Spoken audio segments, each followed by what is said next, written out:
बिस्मिल्लाहिर्रहमानिर्रहीम। अस्सलामुअलैकुम मोहतरम नाज़रीन व सामीन, आप सुन रहे हैं देवता। तो आइए बढ़ते हैं कहानी की जानिब।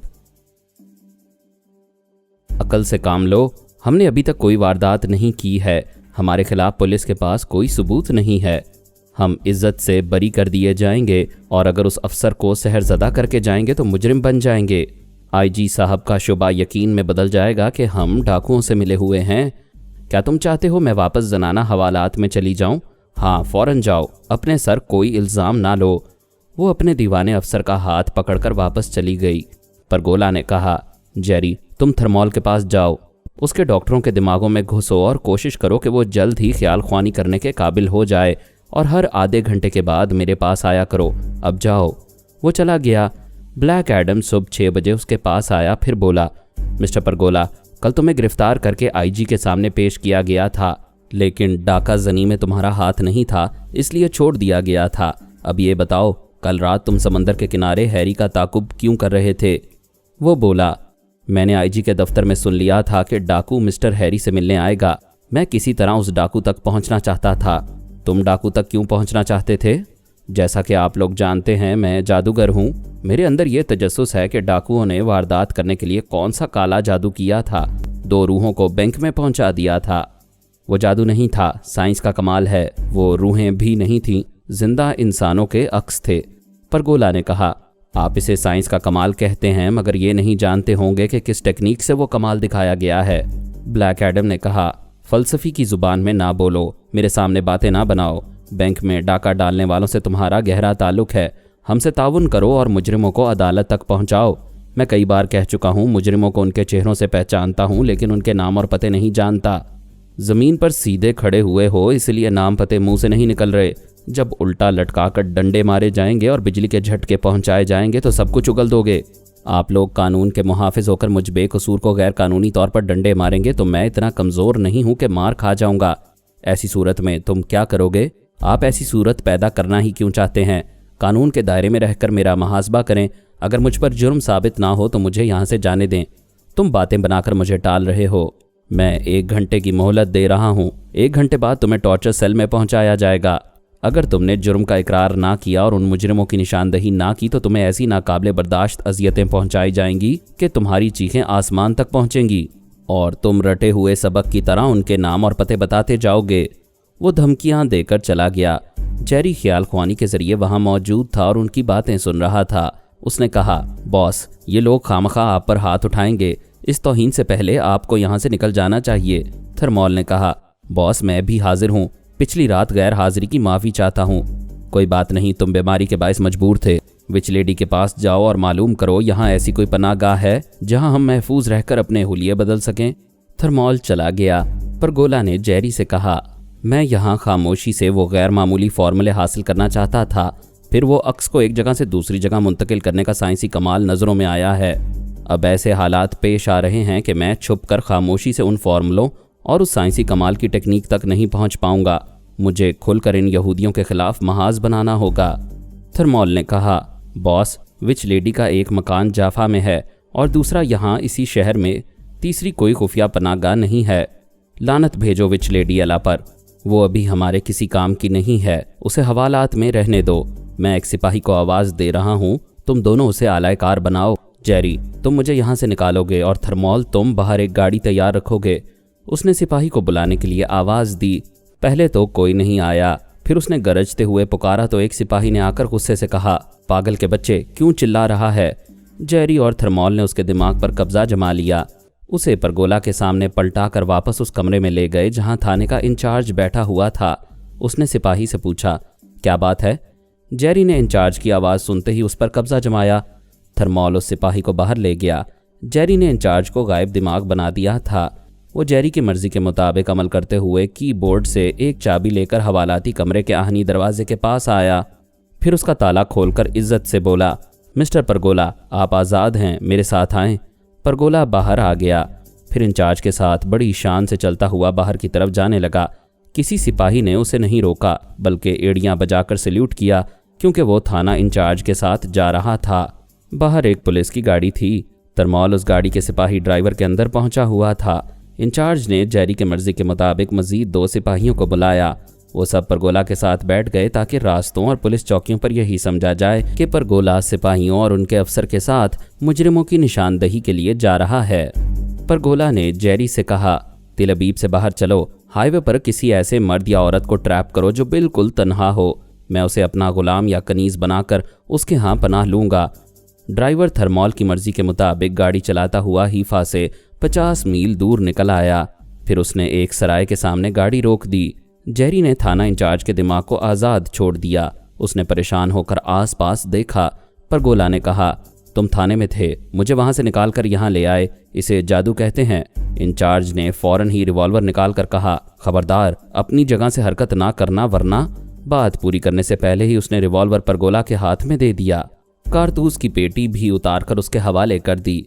परगोला ने कहा, वरना मैं तुम्हें गोली मार दूंगा, फौरन तिलबीब वापस चले जाओ। उसके दोनों ख्याल ख्वानी करने वालों ने उन्हें वापस जाने पर मजबूर किया। वो चले गए। परगोला ने कहा, इंचार्ज के पास वक्फे वक्फे से जाते रहो और खौफजदा करते रहो कि वो थाने पहुंचने से पहले अपने आला अफसरान को कोई रिपोर्ट नहीं देगा। अगर ऐसा करेगा तो थाने तक पहुंचने के काबिल नहीं रहेगा। थर्मॉल उस इंचार्ज के दिमाग में आता जाता रहा। जेरी ने उस सराय में आने वाले मुसाफिरों के दिमागों में झांकना और उन्हें टटोलना शुरू किया। फिर एक जवान औरत नजर आई। वो कोई 25-26 बरस की होगी। उसे देखकर परगोला के मुंह में पानी आ गया। मरीना याद आ गई। उसने हुक्म दिया, जेरी इसे ट्रैप करो। फिर उसने उस औरत को मुखातिब किया। वो मगरूर थी, नागवारी से बोली, कौन हो तुम, मुझसे क्या चाहते हो? वो बोला, तुम्हें चाहता हूँ। तुम्हारी सूरत और तुम्हारा बदन मेरे हवस को पुकार रहा है और जो हसीना मुझे पसंद आ जाती है मैं उसे नहीं छोड़ता। वो एक तरफ थूक कर बोली, देखो मैंने उधर थूका है, तुम इस काबिल भी नहीं हो कि मैं अपना थूक तुम पर ज़ाया करूं। जाओ और आईने में अपनी शैतानी सूरत देखकर खुद ही अपने आप पर थूकते रहो। वो अपनी कार को लॉक करके सराय के अंदर जाने लगी। जेरी उसे अंदर जाने से पहले ही वापस ले आया। वो कार का दरवाज़ा खोल कर मुस्कुराते हुए परगोला से बोली, आओ मैं तुम्हें अपने घर ले चलूँ। वो अगली सीट पर बैठ गया। हसीना ने स्टीयरिंग सीट पर आकर गाड़ी स्टार्ट की, फिर उसे ड्राइव करने लगी। जेरी ने हसीना की ज़ुबान से कहा, बॉस इसका नाम रीटा है, ये मनशियात स्मगल करने वाले गैंग से ताल्लुक़ रखती है। इसकी सीट के नीचे जो वाइट पाउडर पड़ा हुआ है वो हीरोइन के पैकेट्स हैं। यरूशलेम, तिल अबीब और हीफा में इसकी कोठियाँ हैं। परगोला ने कहा, इसे हीफा ले चलो। वो थाने का इंचार्ज अपने बड़ों को रिपोर्ट देगा कि हम उसे सहरज़दा करके तिल अबीब से 50 मील दूर ले गए थे। इस तरह वो समझेंगे कि हम यरूशलेम गए हैं। रीटा सहरज़दा थी। जेरी की मर्जी के मुताबिक हीफा जा रही थी। जे परगोला उसकी कोठी में पहुंचकर अपना चेहरा और हुलिया बदलने वाला था। उसके बाद इरादा था कि फॉर्मूलों के लिए यहूदी तंजीम के पीछे पड़ जाएगा और वो बैंक में डाका डालने वाले भी उसे बुरी तरह खटक रहे थे। शितारा ने यह अच्छी तरह समझ लिया कि आदिल उसके हाथ से निकल चुका है, अब उसके काबू में नहीं आएगा। वो ये भी समझती थी कि ज़िंदगी की हर बाजी में जीत नहीं होती, कभी हारना भी पड़ता है। वो बहुत सी बाजियां जीतती रही थी और कभी हारती भी रही थी, और हारने के बाद ज़्यादा पछताती नहीं थी। आइंदा जीत लेने का हौसला करती थी, लेकिन उसे आदिल के बिछड़ने का अफसोस था। वो उसे इस लिहाज से पसंद करने लगी थी कि वो जुराइम की दुनिया में एक फरिश्ते की तरह सच्चा और खरा था। अनाड़ी होने के बावजूद उसने बड़े कारनामे अंजाम दिए थे। आइंदा भी तवक्को थी कि वो बहुत कुछ करेगा। तिल अबीब में शितारा की दूसरी नाकामी ये थी कि मरीना दोबारा उसके हाथ आते आते निकल गई थी। वैसे यकीन था कि आदिल और मरीना उसके हाथ ना आने के बावजूद कहीं दूर नहीं गए हैं, उसी शहर तिल अबीब में है। मैंने उन दोनों को शितारा से छीन लिया था। ये बात वो नहीं जानती थी। उसका ख्याल था कि मरीना वहाँ उन्हीं फार्मूलों के चक्कर में है और उसी ने आदिल को अपने काबू में कर रखा है। फार्मूलों के सिलसिले में कोई दुश्मन हमारे मुतल्लिक ये नहीं सोच रहा था कि हम में से कोई ज़ाती तौर पर या ख्याल ख्वानी के ज़रिए तिल अबीब में मौजूद होगा। सभी जानते थे कि हमारे पास फार्मूले मुकम्मल हैं, इसलिए हम इसराइल आकर इस झगड़े में नहीं पड़ेंगे। इस तरह सभी को ये इत्मीनान था कि इस मामले में फरहाद और उसके बेटों से टकराव नहीं होगा। शितारा भी ये नहीं सोच सकती थी कि मैंने मरीना और आदिल को उसकी दस्तरस से दूर रखा है। उसे इसराइल में अपने मकासद के लिए एक ख़ास मातहत की ज़रूरत थी। वो मातहत उसकी रहनुमाई में वहाँ एक मजबूत गिरोह बनाकर फार्मूले हासिल करने की कोशिशें कर सकता था और मरीना और आदिल को तलाश कर सकता था। फिल वक्त शितारा का अपना ख़ास मातहत पाशा था। अगर वो तिल अबीब पहुँच जाता तो बड़े हंगामे शुरू कर देता, लेकिन वो पाशा को अपनी नज़रों के सामने रखना चाहती थी। आदिल को वहाँ भेजकर उसे गवा चुकी थी। पाशा जैसे गैर मामूली सलाहियतों वाले से महरूम नहीं होना चाहती थी। वो दूसरे ज़राए से वहाँ बाजी शुरू करना चाहती थी। उसने पिछली बार अल्पा के ज़रिए ब्रेन एडम से कहा था, पाशा मेरे पास है और मैं दवाओं के वो 6 असल नाम जानती हूँ जो फार्मूलों में तब्दील किए गए। अगर तुम लोग मुझे फार्मूलों के 10 सफ़हात की नकल दोगे तो मैं 6 असल नाम बताऊंगी। ब्रेन एडम ने कहा था कि उसकी शराइत पर गौर करने के बाद दूसरे दिन उससे गुफ्तगू होगी, लेकिन फिर ये बात आगे ना बढ़ सकी। यहूदी तंजीम के अफराद दूसरे मामलात में उलझ गए। फिर ब्रेन एडम आर्जी तौर पर इसराइल से बाहर चला गया और अल्पा का ब्रेन वॉश कर दिया गया था। शितारा ने फार्मूलों के लिए अल्पा से राबता करना चाहा तो राबता ना हो सका, क्योंकि ब्रेन वॉश होने के बाद वो साबका लहजा नहीं रहा था, इसलिए वो अल्पा के दिमाग तक ना पहुंच सकी। मुख्तसर ये कि तिल अबीब में शितारा के तमाम ज़राए ख़त्म हो चुके थे। वो नए ज़राए इख्तियार करने के लिए सुपर मास्टर जॉन ब्लोशर के पास आई। वो बोला, शितारा तुम कहाँ गुम हो गई थी? मैं दिन रात तुम्हारा इंतज़ार करता रहता हूँ। खैरियत तो है? मेरा इंतज़ार क्यों कर रहे थे? एक तो इसलिए कि मैंने तुम्हें बेटी बनाया है। तुम्हारी तवील गैर हाज़िरी से अंदेशा होता है कि कहीं तुम किसी मुसीबत में ना फंस गई हो। दूसरी बात यह कि जनरल वास्को डी मेरे खिलाफ हो गया है और मेरी जगह किसी दूसरे शख्स को सुपर मास्टर बनाना चाहता है। ये तुम अभी किस कमरे में बैठे हुए हो? ये हेडक्वार्टर के एक बंगले का कमरा है। दूसरे कमरे में जनरल वास्को डी, फौज के दीगर अफसरान और चंद आला हुक्काम बैठे मेरी किस्मत का फैसला कर रहे हैं। तुम उस कॉन्फ्रेंस रूम में जाओ। दरवाजे पर खड़े हुए मुसल्लह अफराद मुझे जाने नहीं देंगे। परवाह ना करो, मैं उनकी आवाज़ सुनकर अंदर जाऊंगी। सुपर मास्टर अपनी जगह से उठकर दरवाजे पर आया। एक मुसल्लह फौजी ने कहा, सर हम अपनी ड्यूटी से मजबूर हैं, आप अंदर ना जाएं। कोई पैगाम हो तो हम अंदर पहुंचा देंगे। वो बोला, अंदर जाओ, मेरा पैगाम खुद ब खुद पहुंच रहा है। शितारा ने मुसल्लह फौजी पर कब्जा जमाया, फिर उसे कॉन्फ्रेंस रूम के अंदर ले गई और उसकी ज़ुबान से बोली, sorry to disturb you gentleman, मैं इस फौजी के ज़रिए शितारा बोल रही हूँ। सब ने चौंक कर उस फौजी जवान को देखा।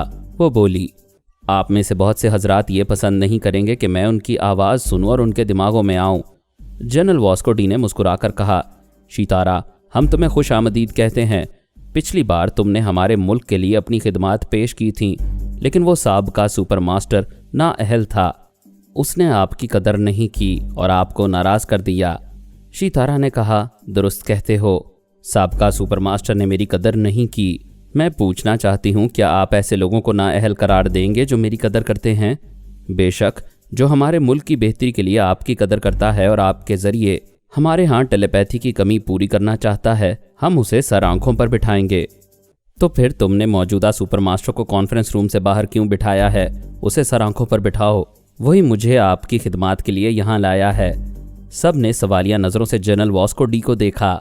एक आला अफसर ने पूछा, जनरल आप तो फरमा रहे थे कि ये मौजूदा सुपर मास्टर भी नाअहल है, जबकि वो हमारे मसाइल हल करने के लिए शितारा जैसी काबिल हस्ती को यहाँ लाया है। जनरल ने हिचकिचाते हुए कहा, मुझे मालूम नहीं था कि हमारे सुपर मास्टर जॉन ब्लोशर ने दरपर्दा शितारा से राबता रखा है और हमसे ये राज छुपाता रहा है।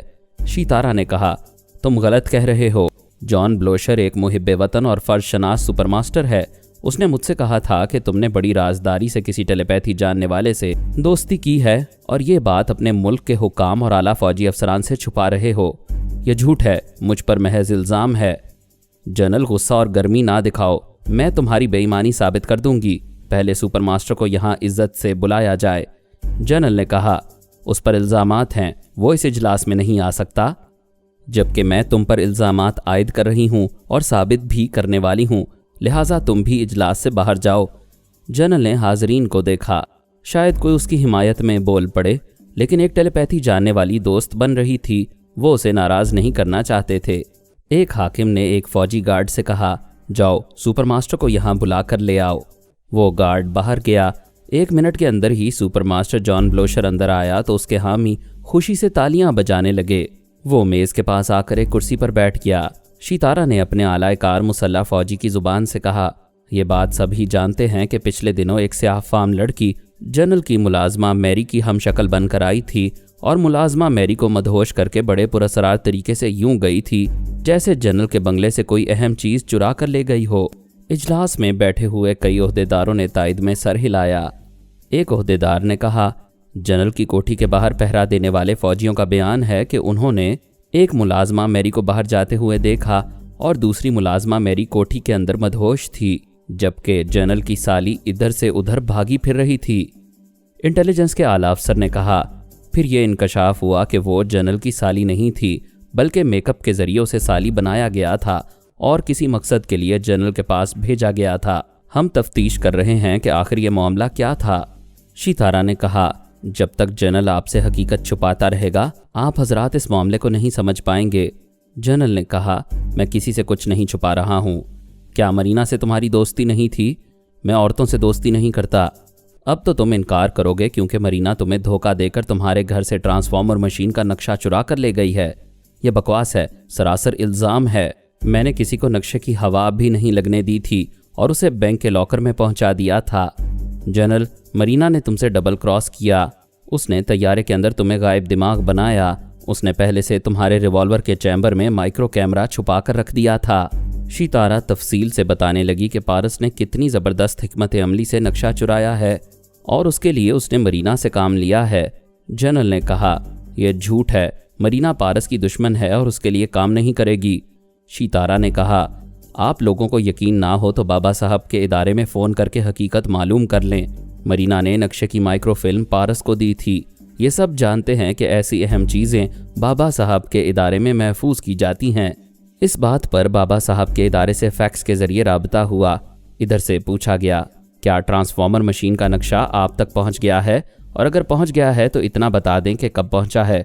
दूसरी तरफ से जवाब आया, आपको मायूसी होगी लेकिन हम मुसरत से इकरार करते हैं कि नक्शा एक माइक्रोफिल्म की सूरत में हमारे पास पहुंच गया है, ठीक उसी दिन जब इसे नेवी हेडक्वार्टर से तैयारे में ले जाया जा रहा था।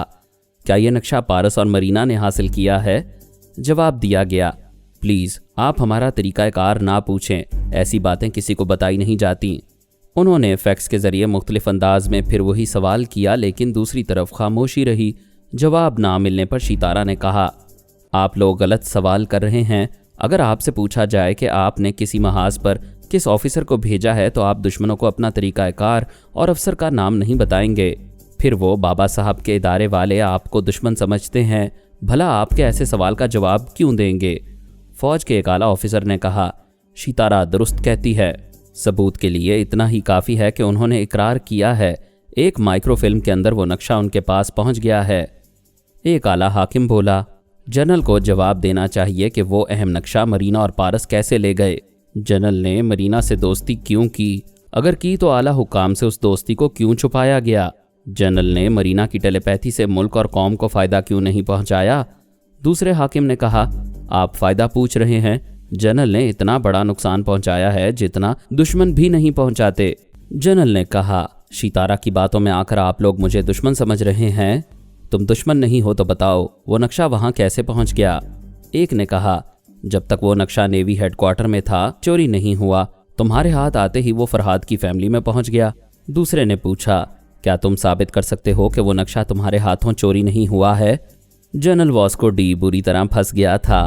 बाबा साहब के इदारे से यह कह दिया गया था कि नक्शा उसी दिन चोरी हुआ था जिस दिन उसे तैयारे में ले जाया जा रहा था। एक आला हाकिम ने कहा, मेरी पुरजोर अपील है कि मरीना से छुपकर दोस्ती करने और नक्शा दुश्मनों के हवाले करने के जुर्म में जनरल वास्को डी को हिरासत में लिया जाए। इजलास में हाजिर तमाम ओहदेदारों ने इस अपील की तायद की। जनरल उठकर खड़ा हो गया। उसने अपनी वर्दी से बैज और तमगे उतार दिए। फौजी मुसल्ला जवान उसे गिरफ्तार करके वहां से ले गए। आला हाकिम ने सुपर मास्टर जॉन ब्लोशर से मुसाफहा करते हुए कहा, तुमने शितारा को दोस्त बनाकर और जनरल को बेनकाब करके बहुत बड़ा कारनामा सरअंजाम दिया है। सुपर मास्टर ने कहा, आप लोग किसी टेलीपैथी जानने वाले को दोस्त बनाना बड़ी बात समझते हैं, फिर दोस्त बनाकर उससे धोखा खा जाते हैं। आप लोगों को यह सुनकर खुशी होगी कि शितारा दोस्त नहीं मेरी बेटी है। सब ने चौंक कर खुश होकर उस मुसल्ला सिपाही को देखा जिसके दिमाग में शितारा थी। वो बोली, हाँ, मैं महज आप लोगों की नहीं इस मुल्क की भी दोस्त हूँ, और इसलिए दोस्त हूँ कि इस मुल्क के सुपर मास्टर की बेटी हूँ। सब ने खुश होकर सुपर मास्टर को गले लगाया और शितारा से कहा, हमारे तमाम टेलीपैथी जानने वाले या तो मर गए या दुश्मनों के हाथ लग गए। हमने बड़े बड़े सदमे बर्दाश्त किए हैं, लेकिन तुमने बेटी बनकर तमाम सदमात को भुला दिया है। आज हमारी मुसरतों की कोई इंतहा नहीं है। शितारा ने कहा, मैं हर पहलू से आप लोगों का एतमाद कायम रखना चाहती हूँ, اس کے لیے میں نے سوچا ہے کہ واشنگٹن آ کر آپ لوگوں کے درمیان رہوں گی۔ سب نے ایک ساتھ کہا، ہپ ہپ ہرے۔ اعلیٰ حکام نے کہا، شیتارا تم نے صرف ہمارا اعتماد ہی نہیں ہمارے دل بھی جیت لیے ہیں۔ وہ بولی، لیکن میری 2 شرائط ہیں۔ ہمیں تمہاری ہزاروں شرائط منظور ہیں، بولو کیا چاہتی ہو؟ پہلی شرط یہ کہ جس طرح تم نے اپنے اکلوتے ٹیلیپیتھی جاننے والے وکی سول کو سخت پہروں اور پابندیوں میں رکھا ہے، وہ پہرے اور پابندیاں میرے مزاج کے خلاف ہیں۔ سب نے یقین دلایا کہ وہ اس ملک میں آزاد رہے گی، اس پر کسی طرح کی پابندی عائد نہیں کی جائے گی۔ وہ بولی، میری دوسری شرط یہ ہے کہ میں وہ بیٹی ہوں جس کی ابھی شادی نہیں ہوئی، اور جب تک شادی نہیں ہوگی میں اپنے باپ سپر ماسٹر جان بلوشر کے گھر میں رہوں گی۔ سب نے خوش ہو کر تالیاں بجائیں۔ انہیں اس بات کا اطمینان تھا کہ وہ سپر ماسٹر کے گھر میں نظروں کے سامنے ہی رہا کرے گی۔ ایسی خوشی کے موقع پر جناب علی اسد اللہ تبریزی کی پیشین گوئی بھول گئے تھے کہ 7 برسوں تک کوئی شیتارا کی اصل صورت نہیں دیکھ سکے گا اور نہ ہی اس کی اصل آواز اور لہجے کو سن سکے گا۔ ویسے بھی وہ ایک مسلمان عالم کی پیشین گوئی کو اہمیت نہیں دے رہے تھے، جبکہ 2 پیشین گوئیاں درست ہو چکی تھیں۔ ایک تو یہ کہ ٹرانسفارمر مشین غیر معینہ مدت کے لیے ناکارہ ہو گئی تھی، اور دوسری پیشین گوئی یہ تھی کہ سپر ماسٹر اور امریکی اکابرین شیتارا اور مرینا کی ٹیلیپیتھی کے محتاج ہو جائیں گے۔ ابھی مرینا نہیں تھی، لیکن شیتارا کے حوالے سے پیشین گوئی درست ہو رہی تھی، وہ لوگ اس کے محتاج بن رہے تھے۔ اس نے سپر ماسٹر اور اجلاس میں موجود تمام عہدیداروں سے کہا، غیر معمولی سماعت و بصارت اور حیرت انگیز جسمانی اور دماغی قوتوں کے حامل یوسف البرہان عرف پاشا میری مٹھی میں ہے۔ سپر ماسٹر نے کہا، یہ تو بڑی خوشی کی بات ہے، پھر تو وہ فارمولے پاشا سے دوبارہ لکھوائے جا سکتے ہیں۔ نہیں، پاشا کو وہ فارمولے زبانی یاد نہیں ہیں۔ مکمل تحریری فارمولے بابا صاحب کے ادارے میں ہیں، اور ان فارمولوں کے 12 میں سے 10 صفحات یہودیوں کے قبضے میں ہیں۔ ان 10 صفحات میں 6 دواؤں کے نام تبدیل کیے گئے ہیں۔ اگر پاشا ان فارمولوں کو پڑھے گا تو غلط دواؤں کی جگہوں سے صحیح دواؤں کے نام یاد آ جائیں گے۔ اعلیٰ حاکم نے کہا، ہم پچھلے 1 ہفتے سے یہی سوچ رہے ہیں کہ یہودیوں سے وہ فارمولے کس طرح حاصل کیے جائیں، اور اگر وہ مل بھی گئے تو ان میں لکھی ہوئی دواؤں کی تصدیق کیسے ہوگی؟ تمہاری باتوں سے حوصلہ مل رہا ہے، واقعی تم پاشا کے ذریعے ان فارمولوں کی غلطیاں درست کرا سکتی ہو۔ وہ بولی، ہمیں ذہین، چال باز اور تیز ترار جوانوں کی ایک ٹیم بنا کر جلد سے جلد انہیں اسرائیل روانہ کرنا چاہیے۔ پتہ نہیں کتنی تنظیموں کے خطرناک لوگ وہاں پہنچے ہوئے ہوں۔ میں اپنی ٹیم کے ذریعے صرف وہ فارمولے حاصل نہیں کروں گی بلکہ یہودی خفیہ تنظیم کو بھی بے نقاب کروں گی۔ وہ سب پہلے ہی اپنے بہترین سراغ رسانوں کو اسرائیل بھیجنے کے معاملے پر غور کر رہے تھے۔ شیتارا کا تعاون حاصل ہوتے ہی تیزی سے پلاننگ کرنے لگے، بے حد ذہین، چالاک اور تیز ترار فوجی جوانوں کا انتخاب کرنے لگے۔ شیتارا کا مقصد پورا ہو رہا تھا، وہ ان فوجی جوانوں کے دماغوں میں جا سکتی تھی اور تل ابیب میں اپنی مرضی کے مطابق ان سے کام لے سکتی تھی۔ وہ سب یوگا کے ماہر تھے، لیکن سپر ماسٹر کے حکم سے اس کے ماتحت اور تابعدار بن گئے تھے۔ یہ طے پایا کہ شیتارا دوسری صبح واشنگٹن آ کر سپر ماسٹر کے گھر میں رہے گی اور اپنے سامنے سپر ماسٹر کی ٹیم کو اسرائیل روانہ کرے گی، خود نہیں جائے گی۔ وہیں سپر ماسٹر کے پاس رہ کر خیال خوانی کے ذریعے تل ابیب میں اس ٹیم سے کام لیتی رہے گی، جبکہ وہ حقیقتاً ہندوستان کی راجدھانی دہلی میں آرام فرما رہی ہوگی۔ وہ تمام معاملات طے کرنے کے بعد اپنی ایک ڈمی کے پاس آئی، اسے سپر ماسٹر اور دوسرے عہدیداران سے ہونے والی گفتگو تفصیل سے سنائی۔ ڈمی نے کہا، آپ اطمینان رکھیں، میں وہاں آپ کا رول بخوبی ادا کروں گی۔ وہ خیال خوانی کے ذریعے مقامی ایئر لائن کے دفتر میں گئی، پھر اس نے ڈمی شیتارا کے لیے ایک طیارے میں سیٹ مخصوص کرا دی۔ اس کے بعد مطمئن ہو کر اپنی جگہ حاضر ہو گئی۔ اسرائیل میں اس کی 3 اہم مصروفیات کا آغاز ہونے والا تھا۔ ان 3 میں سے ایک مصروفیت فارمولوں کے سلسلے میں تھی، دوسری یہ کہ وہ یہودی خفیہ تنظیم کو بے نقاب کرنا چاہتی تھی، اور تیسری یہ کہ اسے خیال خوانی کرنے والی ہستی کی ضرورت پیش آئی تھی۔ اس لیے وہ کسی طرح مرینا کو ڈھونڈ کر اسے اپنے قابو میں کرنا چاہتی تھی۔ ان سب کے علاوہ وہ عادل کو بھی اپنے زیر اثر رکھنا چاہتی تھی۔ ان مقاصد کے لیے لازمی ہو گیا تھا کہ وہ دن رات خیال خوانی کے ذریعے ان تمام ماتحتوں سے رابطہ رکھے جو سپر ماسٹر کی ٹیم سے تعلق رکھنے والے تھے۔ وہ یقین سے سوچ رہی تھی کہ ذہانت اور حاضر دماغی سے کام لے کر کامیاب ہوتی رہے گی۔ ویسے کامیابی کے سلسلے میں ایک بات کھٹکتی تھی کہ وہ پچھلے کئی معاملات میں ناکام رہی تھی، اور ان تمام ناکامیوں کی صرف ایک وجہ تھی، وہ ہیروں سے محرومی۔ وہ 2 ہیرے اس کے سر کا تاج ہوں گے تو خوش بختی لائیں گے۔ चूंकि वो अब तक सर का ताज नहीं बन पाए थे, इसीलिए नहुसत तारी थी, नाकामियां मुकद्दर बन गई थीं। ज्योतिष विद्या ने भी यकीन दिलाया था कि खुशबख्ती लाने के लिए उन 2 चश्मी हीरों को हासिल करना और उन्हें अपनी जुल्फों की जीनत बनाना लाजमी है। वो हीरे पाताल में होते तो वह ज़मीन के अंदर हज़ारों फुट गहराई में जाकर ले आती, समंदर की तह में जाती और बंद सीप के अंदर से उसे निकाल लाती, हत्ता कि जहन्नम की दहकती हुई आग से गुजर कर उन्हें हासिल कर लेती।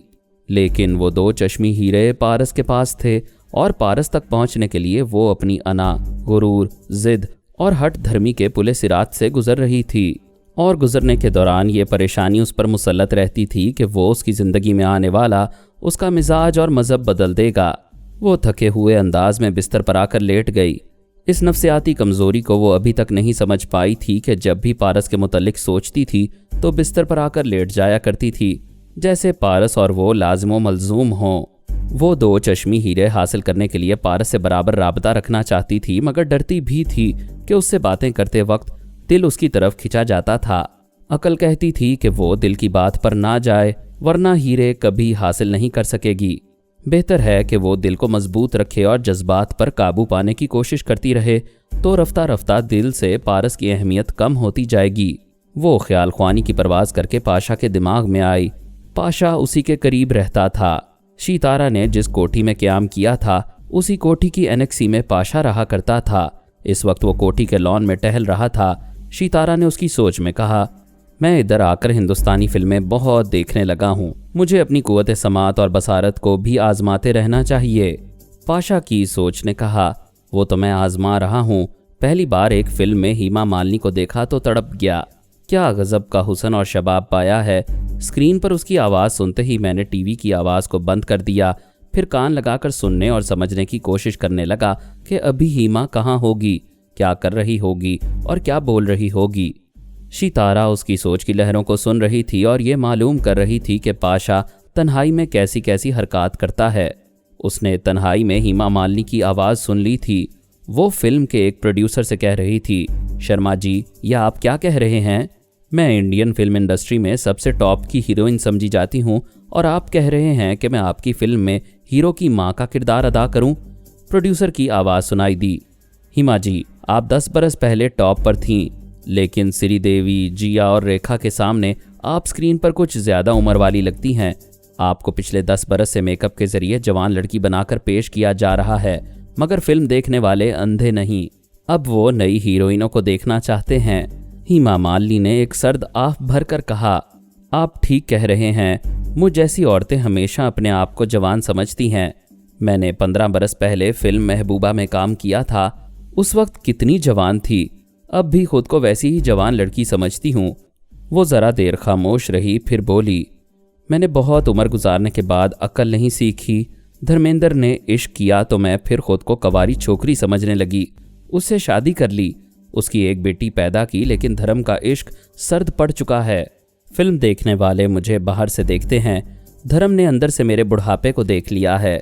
फिर वो ज़रा खामोश रहकर बोली, अच्छी बात है शर्मा जी, मैं आपकी फिल्म में माँ का रोल अदा करूँगी। पाशा ने हीमा की आवाज़ों से तवज्जो हटा ली, फिर उसकी आवाज़ सुनाई नहीं दी। पाशा ने नागवारी से सोचा, ये फिल्मी हीरोइनें हीरे की तरह जगमगाती हैं, इन्हें करीब से देखो तो पता चलता है कि ये हीरे नहीं बल्कि कांच के टुकड़े हैं। शितारा ने उसकी सोच में कहा, मुझे किसी हीरोइन के मुतल्लिक नहीं, पारस के बारे में सोचना चाहिए। अब मैं पारस के बारे में सोचकर उसकी आवाज़ सुनकर क्या करूँगा? मुझे तो उससे दूर रहना चाहिए। शितारा ने फिर उसकी सोच में कहा, मैं तो उससे दूर ही हूँ, उसकी आवाज़ सुनने से मालूमात हासिल होती रहेंगी। मुझे उसकी आवाज़ सुननी चाहिए और मैं अभी सुनूंगा।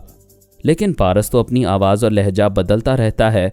मैंने सोमालिया से वापस आकर आखिरी बार पेरिस में उसकी जो आवाज़ सुनी थी वही मुझे याद है। शितारा ने वही आवाज़ सुनने पर उसे माइल किया। वो सर झुकाकर पारस का तसव्वुर करने और उसके लहजे को जहन में दोहराने लगा। शितारा उसके अंदर बेचैनी से इंतज़ार कर रही थी। चंद सेकंड के बाद उसने पारस की आवाज़ सुनी। वो किसी से कह रहा था, हमने सबसे पहले माफिया तंजीम की गॉड मदर को ट्रांसपेरेंट देखा। पहली नज़र में ऐसा ही लगा जैसे गॉड मदर की रूह आ गई है, लेकिन वो ना रूह थी और ना ही गॉड मदर वहाँ खुद आई थी। किसी ने पूछा, अगर वो रूह नहीं थी और वो खुद भी नहीं आई थी तो फिर कैसे नज़र आ रही थी? پارس نے جواب دیا۔ میں نے اور علی نے اس پر غور کیا تو جلدی سمجھ میں آ گیا کہ گاڈ مدر ایک ٹی وی کیمرے کے سامنے رہتی ہے، وہ کیمرہ اس کے عکس کو دوسری جگہ منتقل کرتا ہے۔ اس سلسلے میں یہ بات قابل غور ہے کہ کیمرہ تو عکس کو ٹی وی سکرین پر لاتا ہے، پھر گاڈ مدر سکرین سے باہر آ کر کھلی فضا میں ٹہلتی ہوئی اس پولیس آفیسر کے کمرے میں کیسے پہنچ گئی؟ ڈاکٹر محمد انیب سلیمی کے ساتھ مزید اقساط سننے کے لیے ہمارے چینل کا سبسکرائبر بنیں اور ساتھ ہی بیل آئیکن کو کلک کریں تاکہ آپ کو ہر آنے والی نئی ویڈیو کے متعلق نوٹیفیکیشنز ملتی رہیں۔ ہماری ویڈیوز کو لائک اور شیئر کریں اور ہمیں اپنی دعاؤں میں یاد رکھیے گا۔ ISI اور پاک آرمی زندہ باد، پاکستان پائندہ باد۔ ہم پھر ملیں گے انشاءاللہ ایک نئی قسط کے ساتھ، تب تک کے لیے اللہ حافظ۔